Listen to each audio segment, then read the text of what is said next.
The broadcast is now starting. All attendees are in listen-only mode.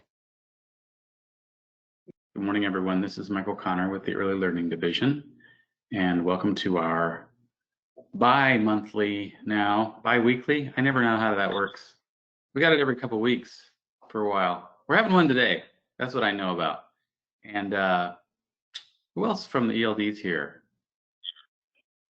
Mm-hmm. Hey, hi, this is. Oh, sorry, Teresa. It's all right.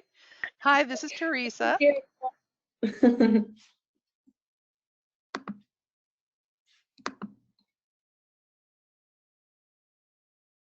Oh, hi, this is Gwen. Sorry.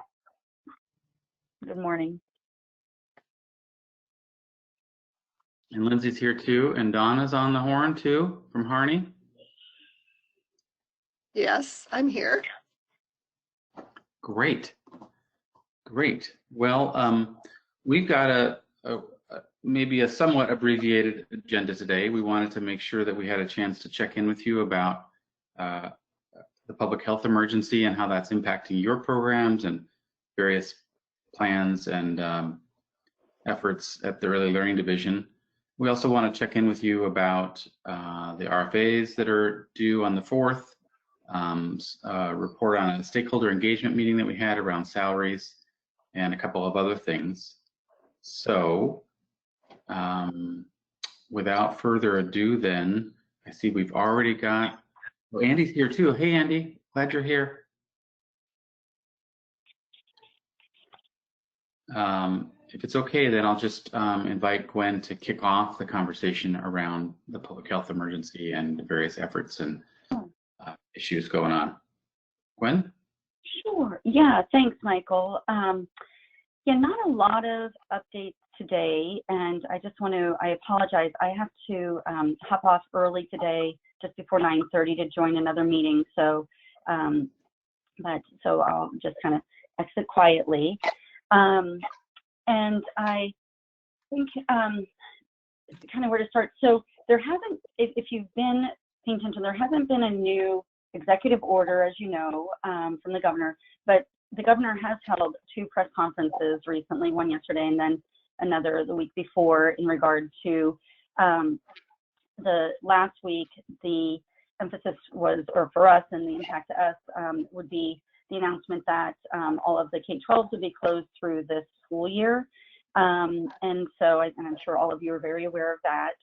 And then yesterday it was more around, sort of response to, when things might start to kind of be lifted, and that she really kind of knuckled down on, that's science and data, and, we'll have to, determine that in working with multiple agencies at the state. So there wasn't anything like specific that when I listened that was like, something that would impact us directly. What we have been doing, though, is there are a lot of, if you're connected into any of our social media outlets for the Early Learning Division, we're getting a lot of questions around the Executive Order 2012 and the where businesses, including childcare, need to be closed through April 28th. And so that's been creating out in the field a lot of concern as business owners, small business owners.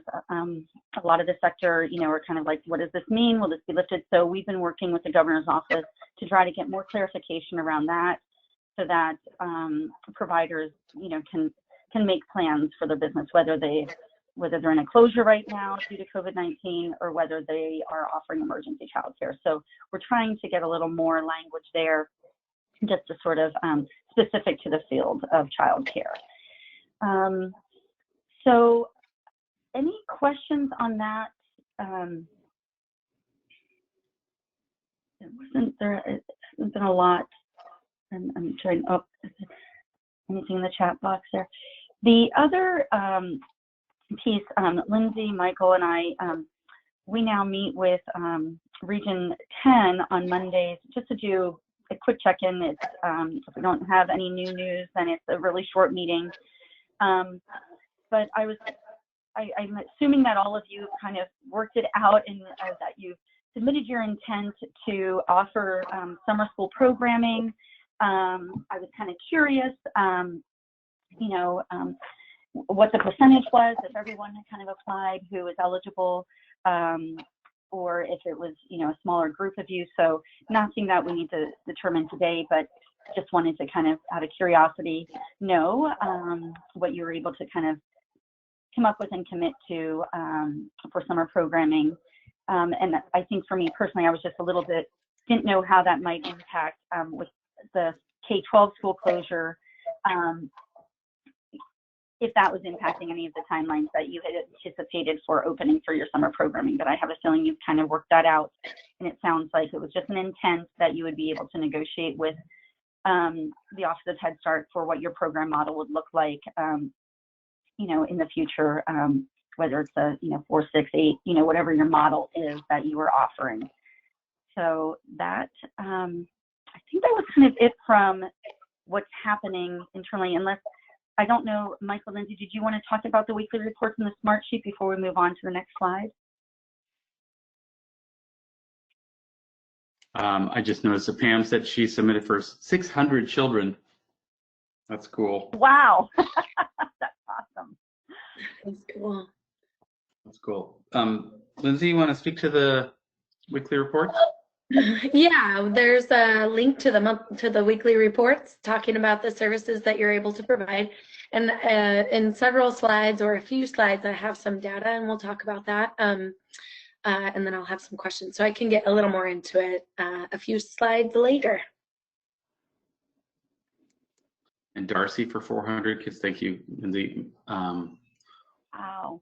Maybe we'll just move to that, although we can circle back to other stuff if as needed. But do you want to talk about the CARE Act, Gwen, or you want to just? Yeah. There was a question from Teresa Martin though. Should I respond to that now?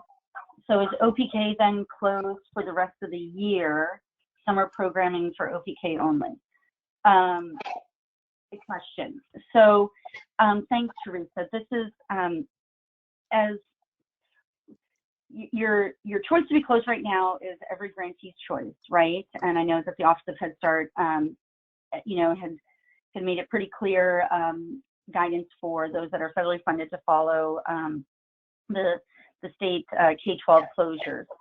We do have some of our grantees that are open right now for emergency care. So it's not everybody is fully closed. And as you all know, your staff is very busy providing home learning opportunities, virtual home visits, all of the work you're doing around nutrition supports, mental health supports. So closed for center-based services, yes, but not closed for business. I'm really impressed with everything that's happening in your communities with your leadership. So I would say, Teresa, if you've made a decision to follow the school district closures for your OPK programming this year, then you're probably closed for center-based services. We are trying to figure out summer programming options for OPK only. We don't have any additional revenue for that. So it's something that the team, we're just trying to figure out how, if we would be at all able to offer something. We are interested in the idea. We just, like I said, there isn't any new revenue, so we'd have to figure out with existing revenue sources if we were able to do that. So more to come on that. I appreciate the question. Okay, Annie, thanks, Marcy. It looks like Elaine is also, wow, some great numbers for summer programming. That also brings me to, there have been some questions, and thank you for them. It really helps us to kind of think through all the different variables that you're trying to figure out locally. Questions around carry forward funds from this fiscal year into the next fiscal year. And right now, there hasn't been a decision on that. I know in the past that's been, while we're in biennium, that we've been able to do that, and we've asked for, like how those funds will be used. Is there a special project, or how will those be reinvested into quality services? Because we are, in a sense, sunsetting your current grant, and we need to execute a new grant. Decisions around like that carry forward, or any funds left from this program year, we would be working with you with your new grant award amount. So, but there hasn't been like a blanket decision yet on if that will be how those carry forward funds will be handled. So I just want to let you know more to come. Thank you for the questions on it. It definitely gets the conversation going in our offices so that we can come up with a plan that that works for everyone. All right. More questions? Should I handle those now, team, or do you want me to? Let's see. I think Darcy's question is a good one to try to address, Gwen, if you can. Okay. Yeah, let's see. Okay. Okay. Thanks, Teresa. Okay. Sorry, we were providing. So Darcy's question, if people aren't able to see the screen, says, will you be talking about the hub's coordinated enrollment and how you see that rolling out? Yesterday in our hub meeting, they were very clear that they intended to have a PP, I'm assuming that's Preschool Promise, be just the first phase and would be including Head Start in their plan eventually. Ours, how does this align with PERC responsibility system and processes? Okay. Okay. Okay, and thank you. And then Darcy had carryover. Okay, sounds timely, like we need a real, some real quick guidance on the carry forward funds, it sounds like. Okay, so Darcy, to the questions around coordinated enrollment, yeah, I'm sorry I wasn't able to attend the call yesterday. So we have, John Barberis is working with us as a temp right now to help with the coordinated enrollment project. We thought it would be really great to have somebody with a strong Head Start background to help develop the processing and protocols. With Preschool Promise in phase 1 with the coordinated enrollment is the hubs will be receiving, funds and responsibility to ensure that families who are eligible for Preschool Promise are, connected to the providers in the community. But for Head Start, I've been really clear that Head Start already has their own processes for determining eligibility, that if Head Starts are operating a Preschool Promise also, that they would be able to sort of two things. One is determine their own Preschool Promise eligibility for families that are, submitting applications to a Head Start. But then Head Start also, if they're unable to, serve all the children that might be eligible, and it's similar to what you do for your Head Start families, same thing would apply for Preschool Promise, is that you would be then referring those families to other services. So you might then refer those families to the hub to then connect, those families into another Preschool Promise provider. So I think that's where you would see sort of the connection with Head Start, kind of working with the hub in this first year to ensure that families who are eligible for Preschool Promise or Head Start are being referred to other publicly funded programs if the Head Starts are full. So in the future, I agree with you, Darcy. I think it would be really challenging for us to move determining eligibility anywhere other than with the Head Start grantee, just because of all the requirements, all of the accountability, all of the oversight that is necessary for you to ensure that you are following the standards. But I'll just say this, there is a but in there. Unless you think in the future, and we think that maybe in your community, your early learning hub could, support you in any way in determining eligibility for Head Start families. That I think is something that would be worked out through like an MOU, and how you would work that out with your hub.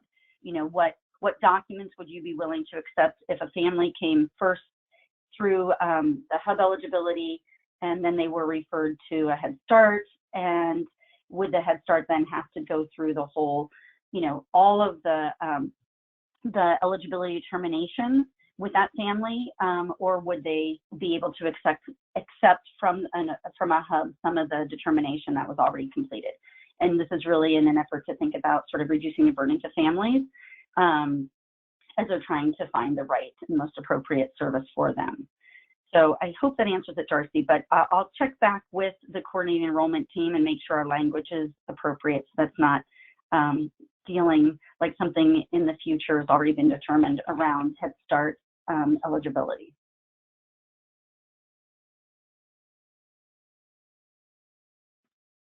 This is Michael.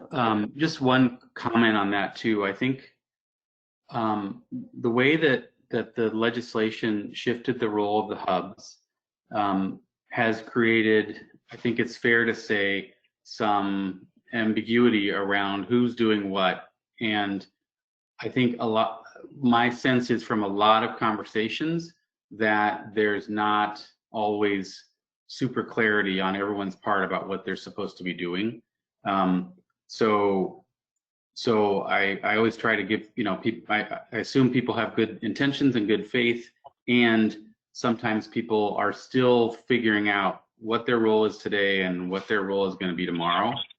And I think that's not just true in the hub you're talking about. It's true in other hubs. So I think we're all sort of feeling our way into a new place, but I really appreciate the question, Darcy.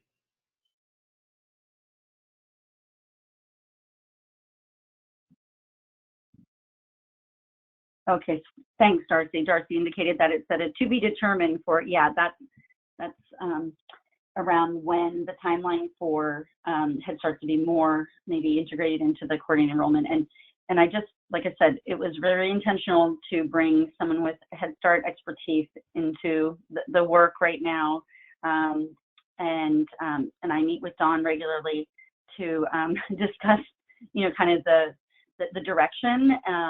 And we definitely want all of your voices at the table. We, trying to really, that doing eligibility is not new in communities. It might be new for some of our partners, our early learning hub, but it isn't new for all of you. And you have incredible systems that we need to really think about how we can model and learn from all of your experience.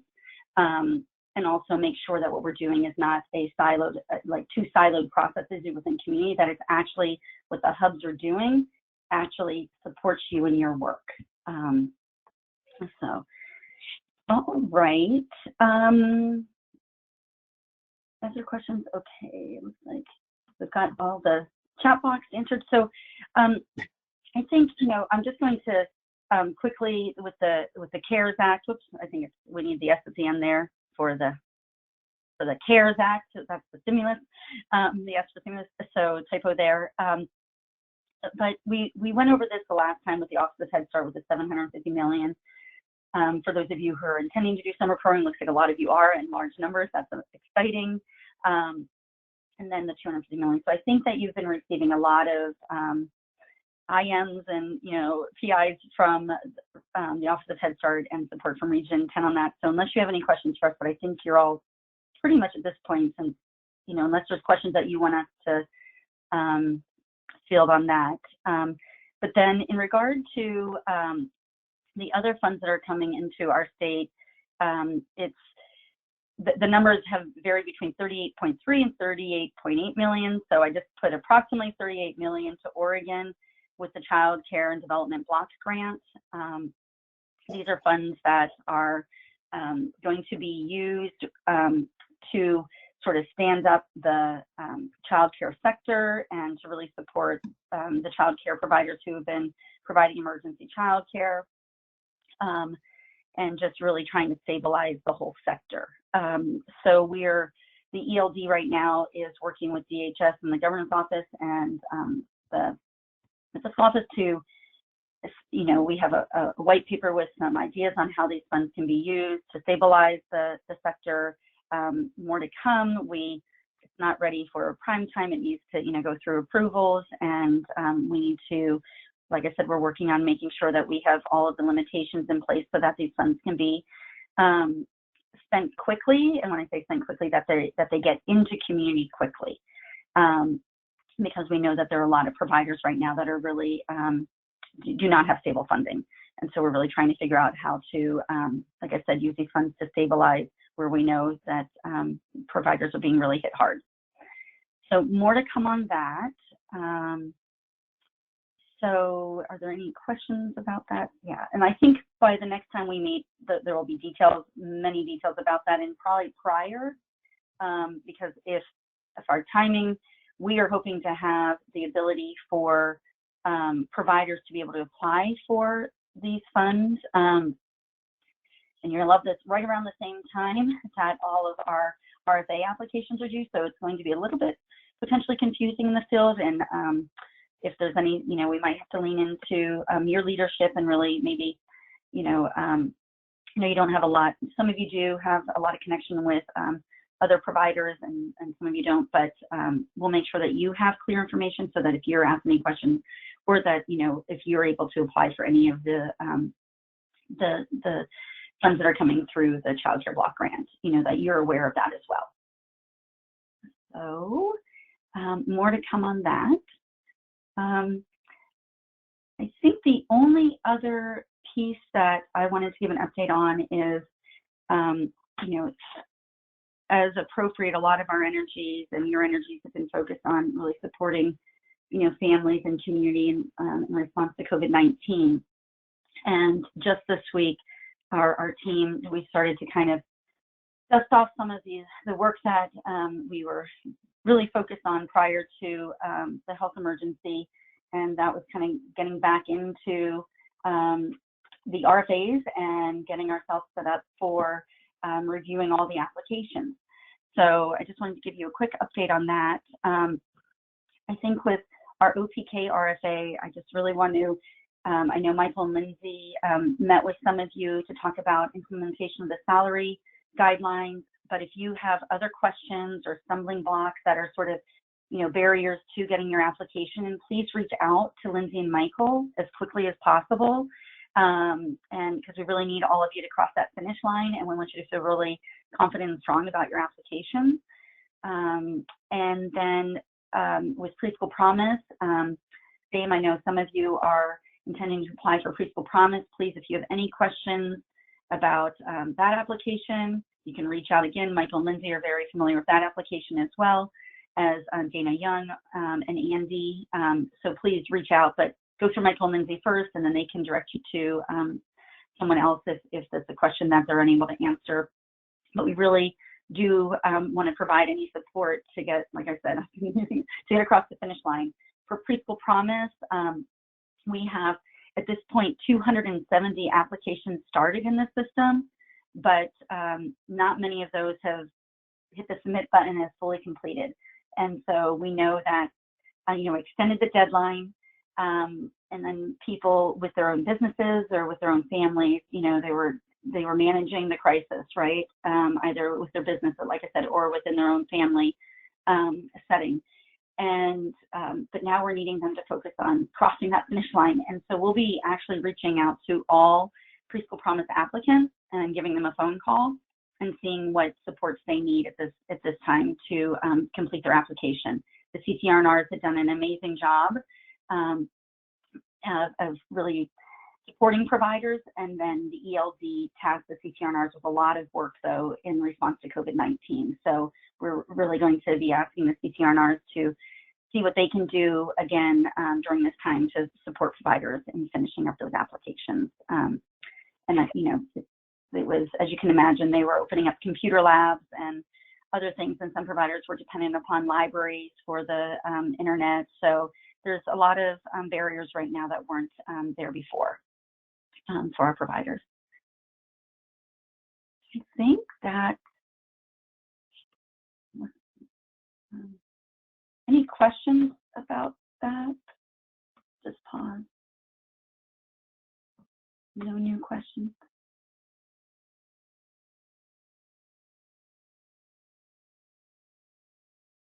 All right, well, I think those were my updates on health emergency and RFA and carryover. And Darcy, thank you for your comments. I think, like I said, we're really around the carryover and sort of just letting us know that people are sort of, you know, it is kind of business as usual until we're told differently. So thank you for letting us know where providers, where grantees stand.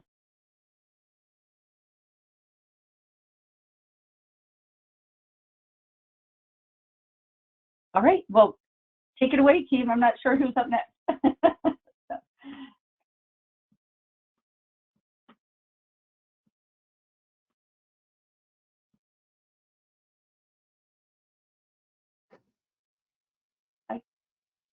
I can't hear you, Well, Michael. I think that Oh, Lindsay's going to talk a little bit more about services with families and results from our first round of monthly or weekly reports. So Lindsay, you want to work through this a little bit? Sure. So these are the things that we, this was a similar slide to what we used in our last meeting, and just kind of the resources that folks have said that they're already doing. And I added mental health checks there because as we've moved through this process of trying to determine what the expectation should be for all of you in contact, really our main concern is that you're making connections and that you're still maintaining those relationships. We don't necessarily expect everybody to be sending home dinner sheets or working on academics right now, but we know that a lot of our families and your families are families that are impacted even further by this crisis. And so just making sure that we're having multiple opportunities for connection with them. Will you go to the next slide, please, Michael? Yes. We asked you guys to do the weekly reports, and 19 folks who responded, which is amazing.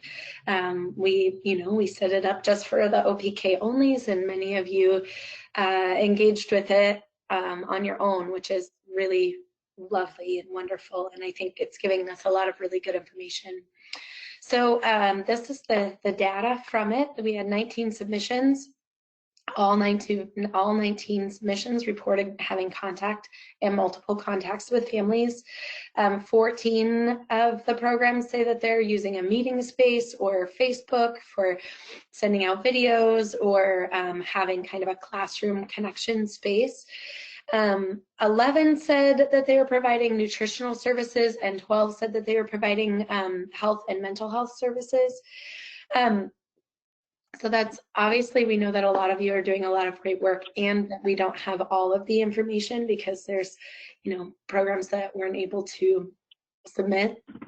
But what I really want to check in on is how we're supporting families with nutrition and mental health. And if we have access to our mental health consultants that might be on your staff or provided by the county or whatever your partnerships are you talking with them? And have they been in contact with families that you've identified or your teachers have identified that they should have multiple contacts and contacts as well?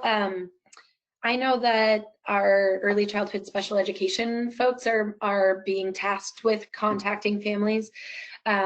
We are also concerned about families being contacted by 1,000 different people to have many different requests of their time and attention and how they're working with their children. And we really want to be sensitive to not overwhelming families. And I know that you guys have thought of this. I've talked with multiple grantees who have talked with their teachers about what an appropriate expectation is.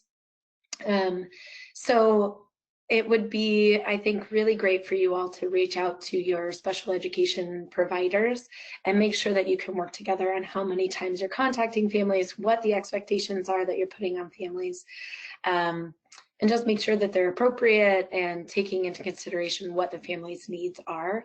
I know that I'm preaching to the choir about this, so I don't have to go too far into it because you guys are doing it.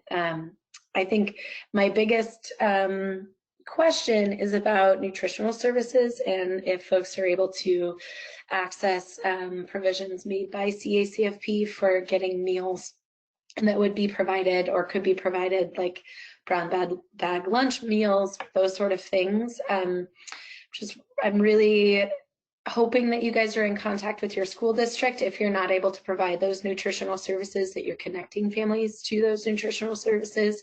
But also, if you're interested in trying to provide something like that, let's think about what these 11 folks are doing and maybe how other people could be doing it. And if you have any ideas about that, please let me know, because I'm happy to share them. And I think that's about it. thank you also. Just thank you for being the boots on the ground, connecting with families and making sure that our fragile folks are having connection. You probably are a lifeline for a lot of them. So thank you for that.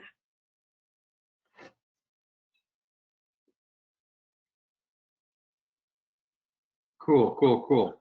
How do I do this? I do it like this, and like this, and like this, and like this, and like this. Okay.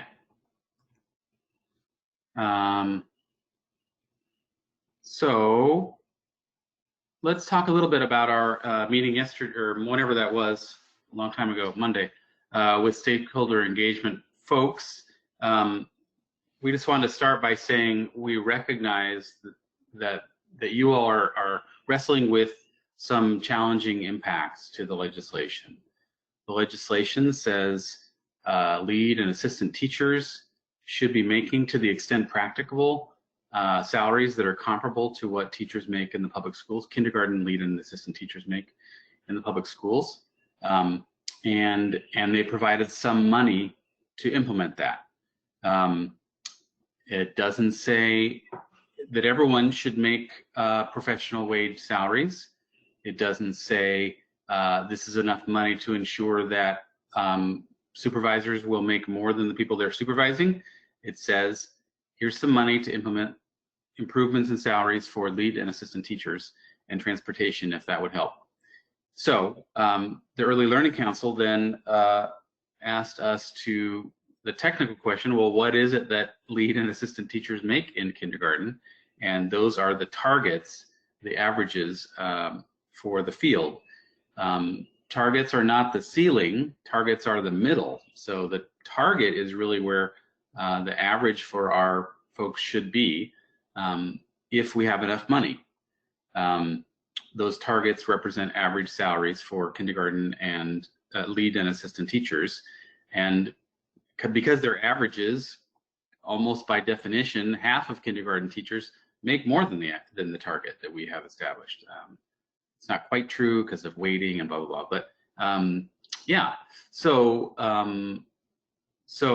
we recognize that this particular combination of legislation and guidance from the ELC and finances creates challenges. It creates challenges because you don't want to have a salary scale where the person with 15 years experience makes 15 cents more an hour than the person who's a novice. You don't want to have such a huge compression, if possible, between the top and the bottom. It's definitely a challenging situation if you have what they call salary inversion, where supervisees make close to or even more than what supervisors make. That is a challenge. And then also we recognize that you all and probably a lot of your teachers are concerned about the fairness of the whole thing. Why should I get a 30% raise when the family advocate is getting no raise? We've heard that from teachers and you've relayed that. So we want to just start by saying we recognize that this situation creates new problems and that you're trying to manage those problems. So restating guidance that we've put out before around implementation. So I think that as much as those problems that I just identified are real problems, the technical problem is a math problem, which is given how much enhancement funding you're requesting, which is $2,600 for every OPK slot, how could you use that money to move your current salary schedules for lead and assistant teachers? These are the kinds of descriptions and explanations that I think that reviewers are going to be looking for. So if you have 100 slots, that's $26,000. No, that's $260,000. So if you add that to your current salary schedules for lead and assistant teachers, how will that change those salary schedules? What share of your teachers would then be moved above the minimums? Is it all of them? Is it most of them? Is it a few of them? how would this change your average salaries? That's what the worksheet that we have in the RFA basically asks you to describe is where are they now, and if you add this enhancement money, where will that move them? And to the extent that the ELD will be looking at requests to not meet the minimums, that is to be waived from meeting the minimums, we're going to be most interested in the math problem. So that's a different problem than, well, we're not going to meet the minimums because we are not willing to have inversion, for example. I think the ELC and the legislation isn't all that friendly to that argument. But the math problem is compelling because that just says, well, the legislature has not appropriated enough money to implement these guidelines. And if that's the case, then you just need to show us that. And if you're saying then that not all of your teachers would meet the minimums, then the response will be, we're going to look carefully at the math with you. That would be the waiver process, is we would look together at, well, what is the math? What did you do in the past? And so forth. So the leadership involves the problems that we just talked about. We recognize that. And then the application involves the math problem. So that's something about that. And then just to clarify again, we just want to restate that startup funds have been budgeted by ELD to support this expansion.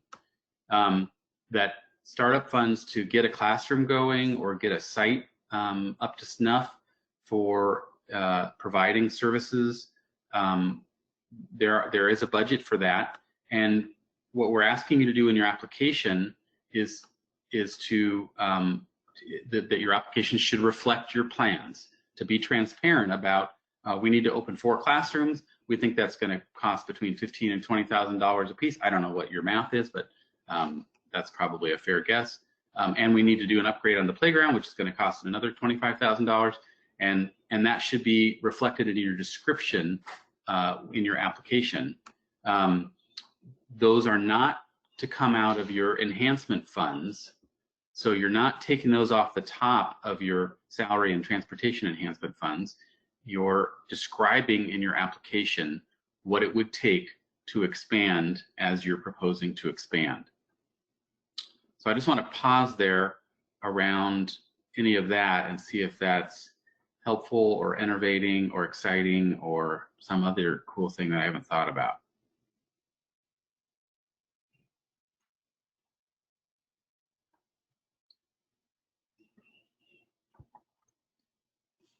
Okay, seeing none, we'll keep going. And switching gears a little bit, a couple of notes. The extended duration playbook is complete. It will be emailed to you today by me, and it will be posted to the OPK portal soonly by Teresa.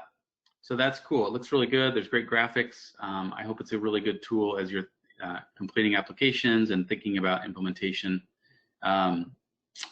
And so there's that. And then Lindsay, you want to tell us a little bit about the Research Practice Partners email that's coming out? Yeah, so we meet with our researchers every week, and last week they said, we're going to send out a lot of information to your grantees. And we said, wait a second. They have all these really wonderful plans, and they're trying to switch gears as well. They were supposed to do class observations and so on. So they're not doing any of that, obviously, because that would be highly irresponsible. And I don't know about class observations in people's living rooms. So they are going to be requesting your class data from the fall. And then they have a few other things that they're just trying to gather information on. So if you could take the time and respond, it's going to be one email, not multiple emails. It's going to be coming from Michael, and I are going to send out an email and it's stating their request, and then they're going to follow up.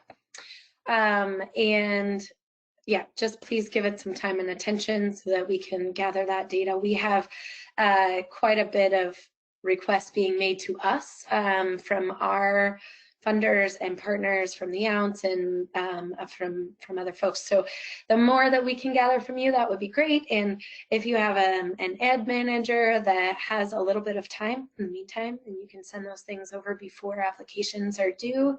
That was also our other considerations. We really wanted to give you enough time prior to some deadlines, and then also know that we're not expecting you to respond within the next 2 weeks as well. So yeah, that's what I've got, Michael. That's good. That's good. Yeah, we'll introduce you to them, and then they'll follow up with their questions. And that brings us to the end. Unless Teresa, what's up with the Cubs? It's hard to report on the Cubs these days, I'm guessing. They're not winning, they're not losing. Mm-hmm. That's about all I got. Okay. Nothing really to report at this point. We'll be contacting some programs who haven't yet even started their applications, as those programs will not get a grant if they haven't applied for a grant for next year. So I think hopefully I'm going to just have conversations as to what help you might need to get started, whether you're having technical issues or otherwise. And it may be that they've printed out the application and then are working offline, but we just want to double check that you're not feeling stuck or. Well, and to print it off, they would have had to have at least started the application if they're in SurveyMonkey Apply. So maybe they got a copy on. So anyway, that's it. Okay, thank you, Teresa. With that, we're going to yield the remainder of our time, 18 minutes. 18 minutes to navigate with your people that you live with, who's going to sit where for the next meeting. 18 minutes to move the laundry along. 18 minutes to think about what needs to be defrosted for dinner. These are the kinds of things that we work on around here. We'll see you in a couple, 3 weeks. Our next meeting is May 6th at 9 a.m. It's our regular scheduled webinar. Feel free to reach out. We're super eager to, I don't know how easy we are. We're eager to confer on your applications and what else is going on with you. So be well and thank you. Thanks, everybody.